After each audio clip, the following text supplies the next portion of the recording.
So, what if I told you there's a drug that boosts creativity by 300%? Whoa. It slashes meeting times in half, and makes your team beg to come to work. Hmm. Oh, and the good news, it's free, it's legal, and you already have an unlimited supply of it. In this episode of the Infinite Wisdom Experience, we're going to activate it. Stick around to the end, and we'll guarantee you'll have what you need to get instant access whenever you need it. Okay, so we're going to step out of the box here a little bit, or even more than we usually do. So, what if today you finally got permission to ditch the bad of seriousness that equals success? We've all heard this before.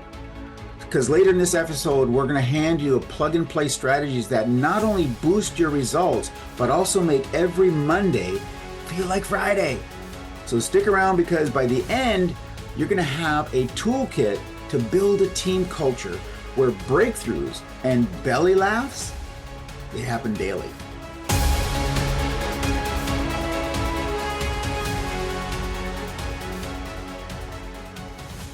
Well, all right. So, with over 30 years of working with high performance organizations, one of the things we've recognized is that too many teams play small because they're actually afraid to look silly.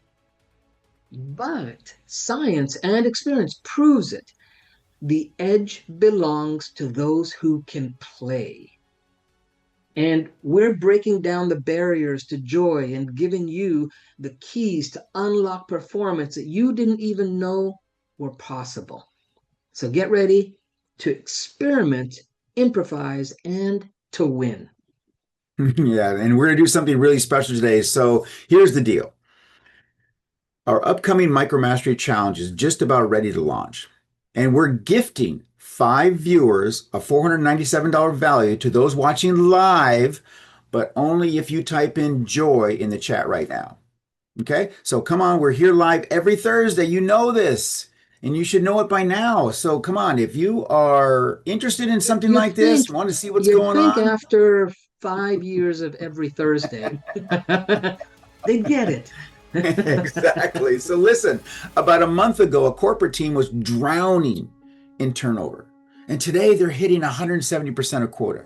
The only thing that changed is they committed to one of the strategies you're about to learn. And the question is, will your before and after look like this or something even better? So before we begin, though, I need everyone to stand up.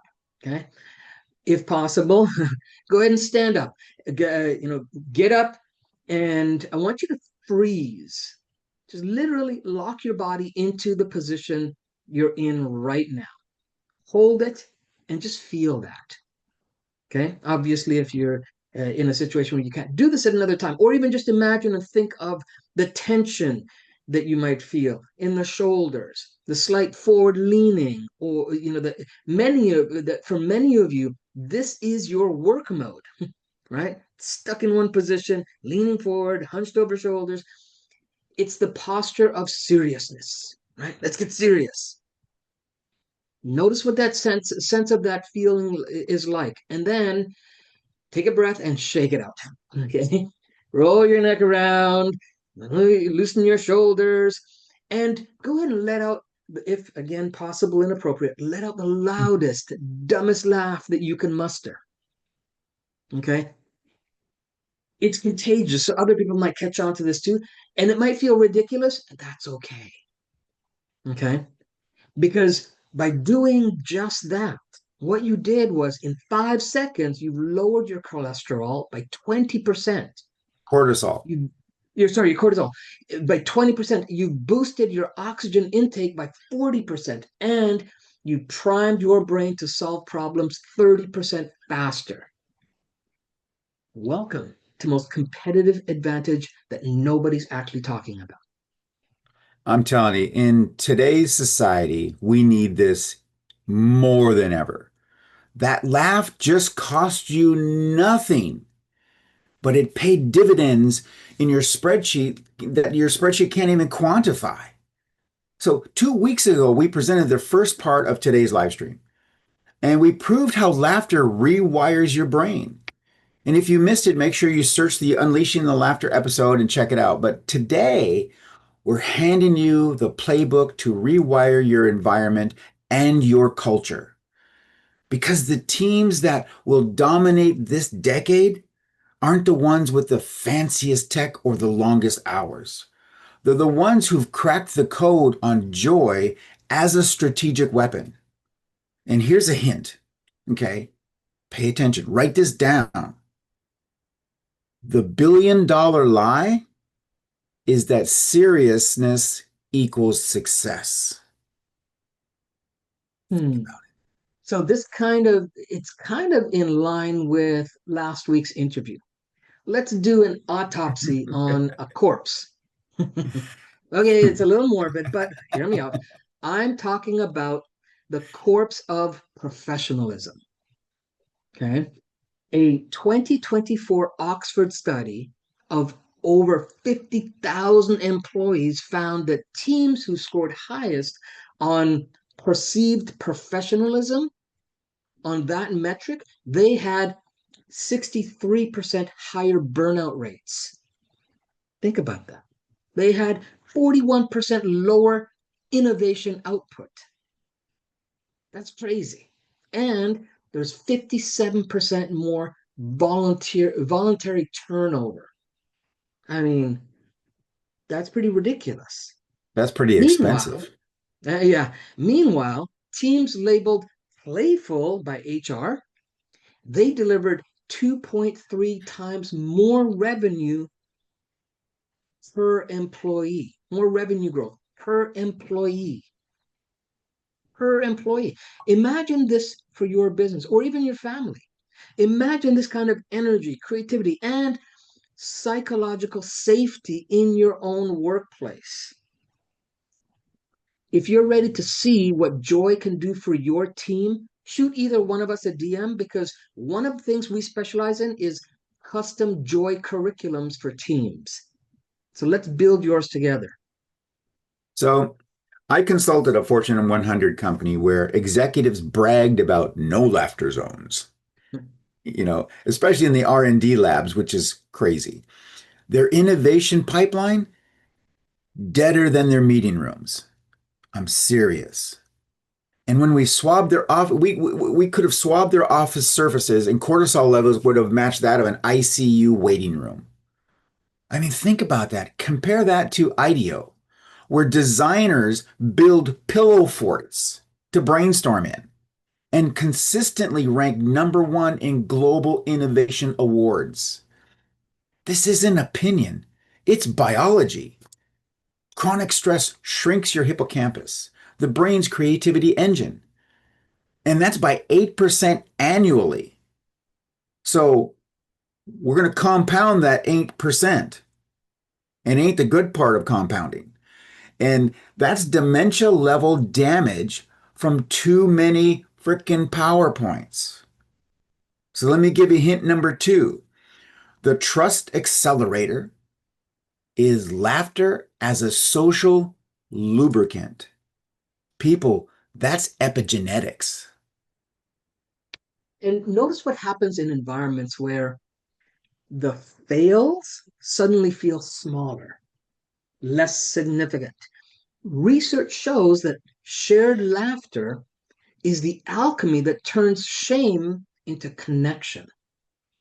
In 2023, fMRI studies at UCLA prove that teams who laugh together show synchronized brain activity in the prefrontal cortex within minutes, literally getting on the same wavelength. Yeah, so Pixar's brain trust doesn't just allow laughter, they weaponize it.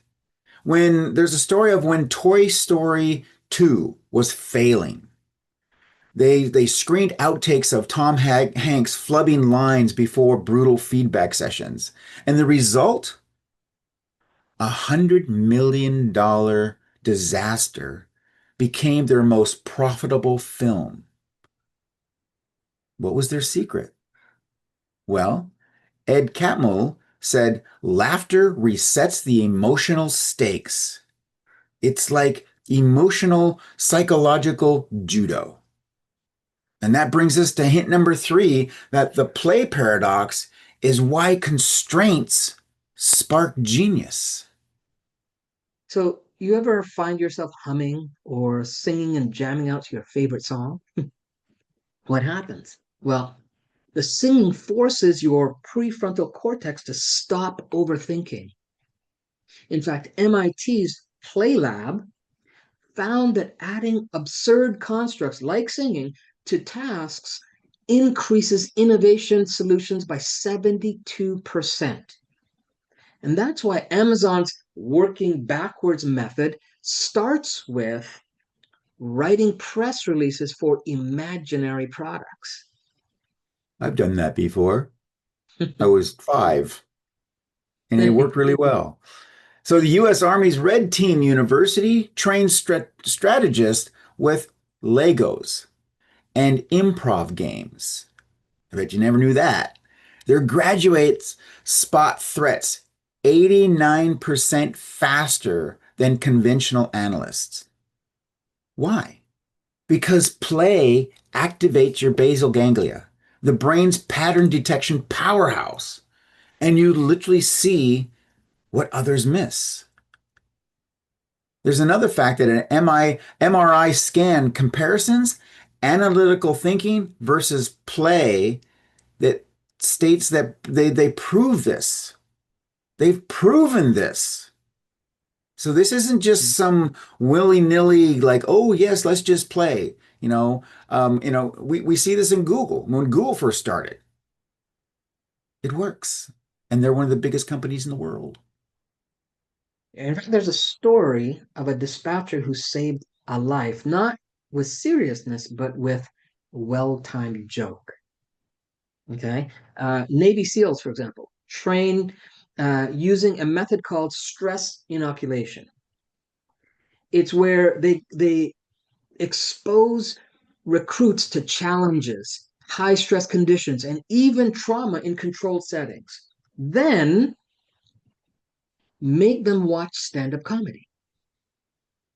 And they found that units who ace this training show 300% better decision making under gunfire. So the takeaway here is that laughter isn't avoiding reality, it's a way of mastering it, which is hint number 4. The flow fear connection. Laughter is combat training.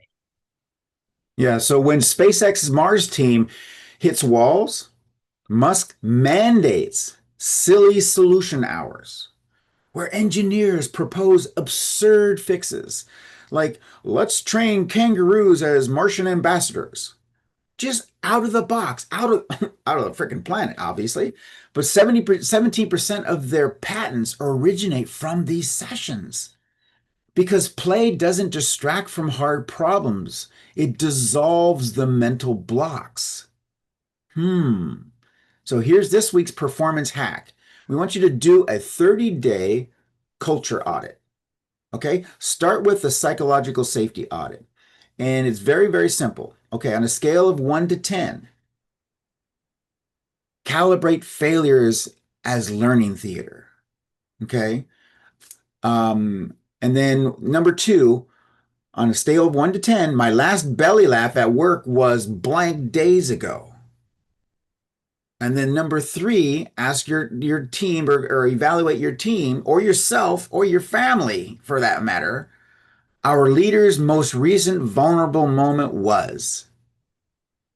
Okay, these aren't to make fun of people. These are to realize that one, we're human and we all have flaws and we can utilize those flaws to grow with. So here's another hint. The top 3% of companies on this audit score 9+ on all of them.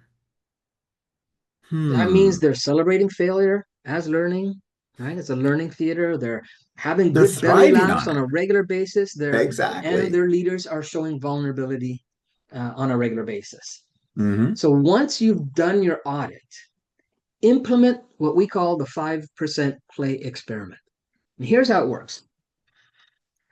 Make a commitment with yourself and your team that you are going to dedicate 5% of work hours to these three tasks. Okay. First is improv storytelling lunches. How does that work? Well, it could That work like sounds like this. fun. Yeah. Get together with your team over lunchtime and dedicate a 10-minute improv storytelling rounds. Someone throws out a random prompt. Could be anything from a toaster that grants wishes to what if gravity worked backwards on Tuesdays? All right. And then together, you build stories one sentence at a time. Just play with that. Okay. Improv. Get out of your head. All right. Second is the worst idea brainstorming sessions. Worst idea. Well, the concept here is that most brainstorming sessions can make you feel like you're walking on eggshells because everyone is trying to come up with the perfect idea, right? Hmm. So, what you end up with is a room full of safe, boring, been done before concepts that makes nobody excited and is just boring.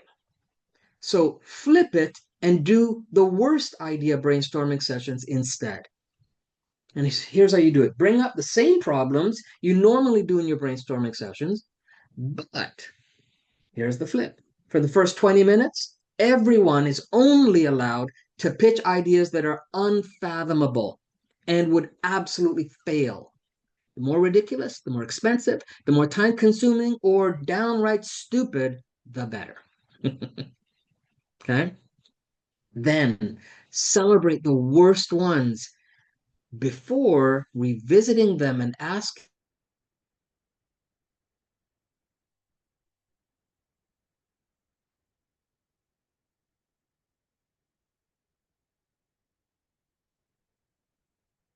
Okay, so Gary actually kind of froze up there a little bit. But so what you're going to do is you're going to celebrate those and then you revisit them saying, well, you know what? Maybe that would actually Famous a work. bit, but when Netflix started, when it started out, it was competing with blockbuster stores, blockbuster video stores. Like you had to go and get a video and bring it home, put it in. Anyways, you guys know, right? So blockbuster video stores was its competition. And then someone at Netflix pitched the idea of, hey, what if we were to mail out, like snail mail, not email, not not a link, but snail mail out DVDs to subscribers without any due dates or late fees, right? You'd think, well, people aren't going to order something and then wait for it to come in the mail and then potentially return it or not return it. Like you'd think, right? What a crazy idea. But look who's laughing now, right? It ain't blockbusters, that's for sure. Right? Or even Airbnb, right? Someone in some meeting said, what about letting complete random strangers sleep in your house? That doesn't sound like a good idea initially, right? Right? There are endless examples of worst ideas becoming mega successes.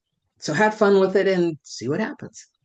Third play experiment is the Lego prototype sessions, right? Lego prototyping sessions are where you bring in a bunch of basic Lego sets, and instead of writing a 10-page proposal or an extensive PowerPoint deck, encourage team members to grab some blocks and build the thing. Okay. If they're stuck on a process, a workflow, system design, customer journey, a new app feature, organizational structure, build it out with no rules about what block represents what. So a red block could be a person or a process or an obstacle that needs to be overcome. Okay. There's no rules to it. The goal is to use your creativity and approach it from a perspective you normally wouldn't, and see what you come up with. Then, after the play experiments are complete, you can track your ROI. What great ideas were generated, right? What did it do to your stress levels? How did it impact meeting efficiency? Okay? And again, if you want these joy powered type strategies that are tailored to your team's unique culture, reach out to us at Infinite Mastery Consulting and let's design a playbook for your business that your business deserves. All right. Here's a bonus play experiment for you. It's called the Failure Festival. All right. Set up a quarterly event where leaders in your organization, only the leaders, they must share these three things before you can get into the meeting itinerary. Number one, the most epic fail in the last quarter. They're going to share it. And then they've got to share what they learned from that failure. All right. So what came of that? Then do some kind of creative reenaction of it. Right? Have them do some kind of creative reenaction of it. Feel free to even include costumes and involve other people in the meeting. Be as outrageous as you dare. Make it an event. Okay. Pro tip: CEO goes first. Okay. And the more ridiculous, the faster psychological safety spreads throughout your organization. Yeah, I mean, I really wish that I knew a lot of these things when I was in the corporate world.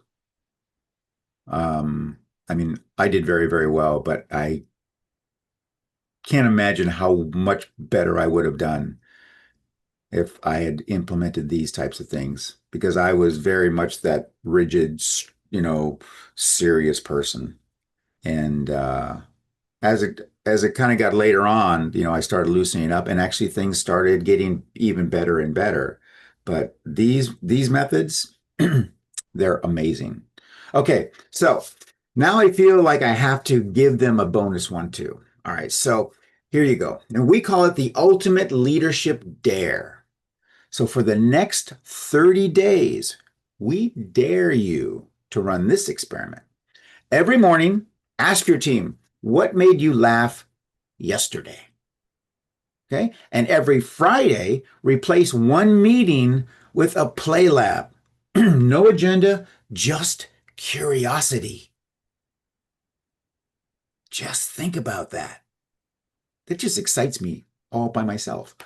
I said, and then the third one is document the ripple effects, the energy levels, the breakthroughs, the client feedback. See what starts to change. Okay, because the 30-day countdown appears with daily prompts like today's challenge, start the meeting with a dad joke. And if after 30 days you see zero change in creativity or morale or results, I'll personally fly to your office and teach you. I'll teach you the leadership team how to juggle. My arms might be a little bit tired when I flap my arms trying to fly there, but seriously, we'll get together with you and do this, and here's what's going to happen. Remember, at first you may get some pushback or hesitancy to participate. That's normal. Don't get upset.